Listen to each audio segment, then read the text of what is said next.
En 1828 un joven apareció de repente en plena ciudad de Nuremberg. No sabía hablar con claridad, tenía dificultades para caminar. Parecía no haber visto el mundo exterior en su vida. Su nombre era Kaspar Hauser, y su historia desconcertaría a Europa durante siglos. El enigma de este muchacho, sin identidad, apenas comenzaba. El 26 de mayo de 1828, en un día que parecía como cualquier otro, un adolescente de aspecto extraño y movimientos torpes apareció cerca de la puerta de Anschlittplatz, en la ciudad de Nuremberg. Vestía ropas de campesino, viejas y raídas, y apenas podía mantenerse en pie, como si sus piernas no estuvieran acostumbradas a soportar su propio peso. Los ciudadanos que paseaban por las calles empedradas se detenían a mirarlo con curiosidad y extrañeza. No era solo su apariencia, era el desconcierto en su mirada, como si todo lo que viera fuera completamente nuevo y abrumador. Llevaba consigo solo dos objetos: una carta cuidadosamente doblada, dirigida al capitán del cuarto escuadrón del sexto regimiento de caballería, un hombre llamado von Wessenegg, y una pequeña nota anónima, escrita con faltas evidentes, que parecía haber sido redactada por un obrero. Cuando un zapatero local se le acercó para ofrecerle ayuda, el joven simplemente le tendió la carta, sin pronunciar palabra. Llevado ante las autoridades, su comportamiento era aún más desconcertante. Lo único que podía repetir, una y otra vez, eran dos frases extrañas que había aprendido de memoria: no sé, y quiero ser un jinete, como mi padre. Parecía incapaz de responder a cualquier pregunta, como si su mente fuera un lienzo en blanco. Su vocabulario era casi nulo, y su forma de comunicarse, la de un niño pequeño, atrapado en el cuerpo de un adolescente. El misterio de su pasado estaba a punto de convertirse en una obsesión para toda Europa. La carta que llevaba consigo ofrecía las primeras pistas, aunque solo servían para profundizar el enigma. Estaba fechada como desde la frontera bávara, lugar sin nombre, 1828. El autor anónimo afirmaba que el muchacho le había sido entregado en 1812, cuando era un bebé, y que lo había criado en completo aislamiento. Según el texto, Kaspar nunca había salido de una pequeña habitación, donde solo le daban pan y agua. El autor decía ser un pobre jornalero, con 10 hijos propios, y que no podía hacerse cargo de él. La carta concluía con una extraña sugerencia: que el capitán lo aceptara en su regimiento de caballería, o si no, que lo colgara. La otra nota, supuestamente escrita por su madre, decía que su nombre era Kaspar, nació en 1812, y que su padre, un soldado de caballería, ya había muerto. Cuando Kaspar comenzó a desarrollar lentamente su capacidad para comunicarse, sus relatos eran aún más perturbadores. Describió una vida en completa oscuridad. Pasó toda su infancia, o al menos el tiempo que podía recordar, en un cuarto tan pequeño que no podía ponerse de pie. Dormía sobre paja, y cuando despertaba, siempre encontraba pan y un cántaro de agua a su lado. No recordaba haber visto nunca el rostro de su cuidador. Lo único que tenía para entretenerse eran dos pequeños caballos de madera. No conocía la luz del sol, el sonido de la lluvia, ni el calor de una voz humana. Había vivido, literalmente, en las sombras. Justo antes de ser liberado, un hombre al que nunca vio la cara le enseñó a escribir su nombre, Kaspar Hauser, y a caminar. Luego, lo vistió y lo llevó hasta las afueras de Nuremberg, donde lo abandonó a su suerte. La aparición de un joven que había crecido completamente aislado del mundo causó una conmoción sin precedentes en toda Europa. La historia de Kaspar Hauser se extendió como la pólvora a través de periódicos y panfletos. Pronto se convirtió en un fenómeno social. Teólogos, científicos, filósofos, juristas y curiosos de toda clase viajaban a Nuremberg con la esperanza de ver al muchacho salvaje. Querían estudiar su comportamiento, su mente y su desarrollo. ¿Cómo era un ser humano que no había sido moldeado por la sociedad. Casper se convirtió en una celebridad involuntaria, casi como un experimento viviente.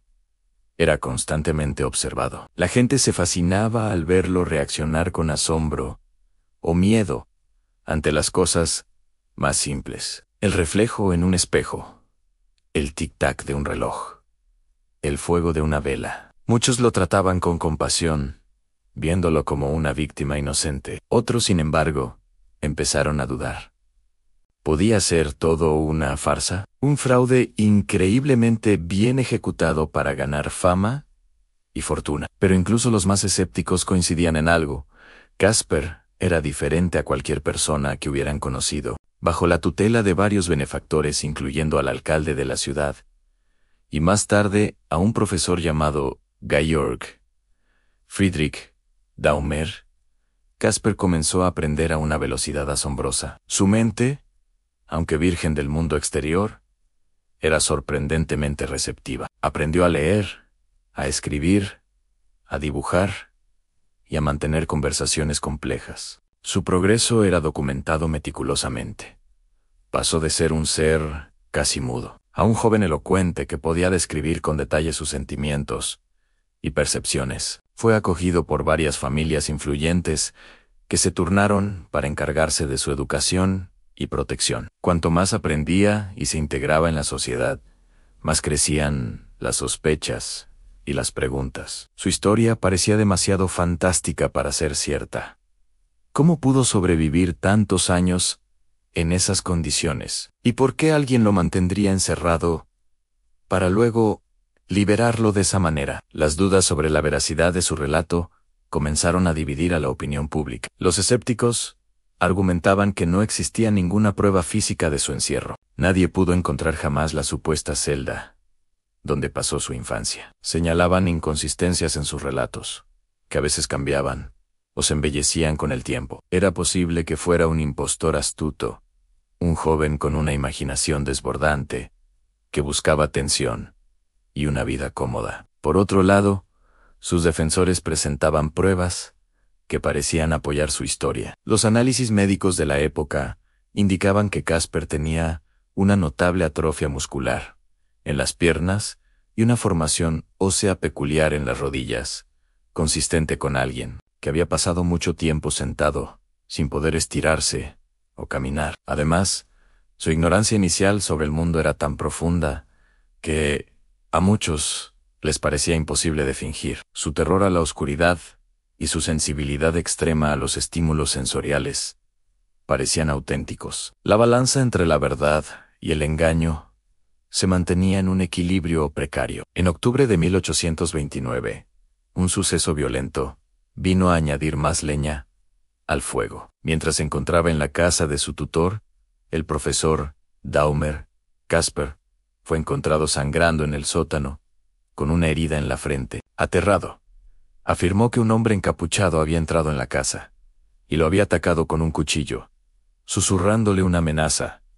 «Aún tienes que morir antes de dejar la ciudad de Nuremberg». Este incidente generó un pánico generalizado. Si era cierto, significaba que quienquiera que lo mantuvo cautivo ahora quería silenciarlo. El ataque reforzó la teoría de que Casper no era un simple campesino, sino alguien importante cuya existencia representaba una amenaza. La policía ofreció una recompensa por la captura del agresor, pero nunca se encontró a ningún sospechoso. Los escépticos, por supuesto, sugirieron que Casper se había autoinfligido la herida para reavivar el interés público en su historia, que empezaba a decaer. A raíz del atentado, una teoría sensacionalista, pero increíblemente popular, comenzó a ganar fuerza. La idea de que Caspar Hauser era en realidad el príncipe heredero de la Casa de Baden. Según esta teoría, el príncipe, nacido en 1812, no murió en la infancia,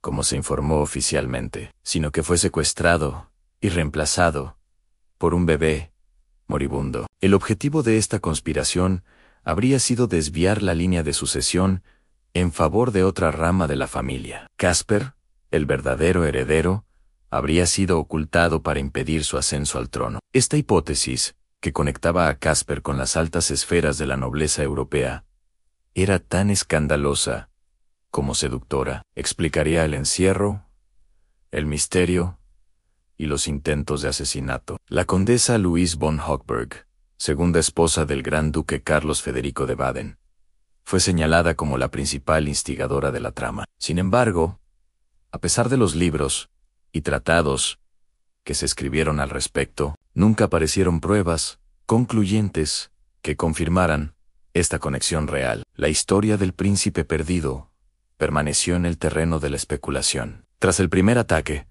Caspar fue puesto bajo la protección de un noble inglés, Lord Stanhope, quien se obsesionó con descubrir su origen. Sin embargo, con el tiempo, el propio Lord Stanhope comenzó a dudar de la veracidad de Caspar y finalmente lo abandonó, dejándolo al cuidado de un maestro de escuela en la pequeña ciudad de Ansbach. Fue allí donde el misterio de Caspar Hauser llegaría a su trágico final. El 14 de diciembre de 1833, Caspar regresó tambaleándose a su casa, con una profunda herida de puñal en el pecho. Apenas pudo articular que un hombre lo había traído al parque de la ciudad, con la promesa de revelarle la identidad de su madre. Una vez allí, en lugar de darle información, el desconocido lo apuñaló y huyó. En el lugar del ataque, se encontró un pequeño bolso que contenía una nota escrita en código espejo. Una vez descifrada, la nota era tan enigmática como el resto de su vida, hablando de su origen en la frontera bávara. 3 días después, el 17 de diciembre de 1833, Caspar Hauser murió a causa de la herida.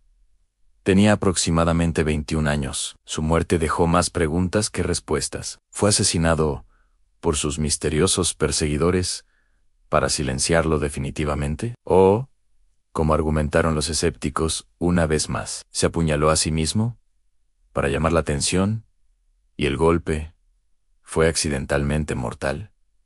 Nunca se identificó a su atacante. Incluso en la era moderna, el caso de Caspar Hauser sigue fascinando a historiadores y científicos. En las últimas décadas, se han realizado varios análisis de ADN, utilizando muestras de sangre de la ropa que llevaba el día de su muerte. El objetivo era compararlas con el ADN de descendientes de la familia Baden. Los resultados han sido contradictorios y objeto de debate. Un estudio de 1996 sugirió que no había parentesco, mientras que un análisis posterior en 2002 indicó que el ADN sí coincidía, apoyando la teoría del príncipe. El enigma, lejos de resolverse, vuelve siempre al punto de partida. ¿Fue Caspar Hauser una víctima inocente de una oscura conspiración política, un experimento humano cruel que salió a la luz? ¿O fue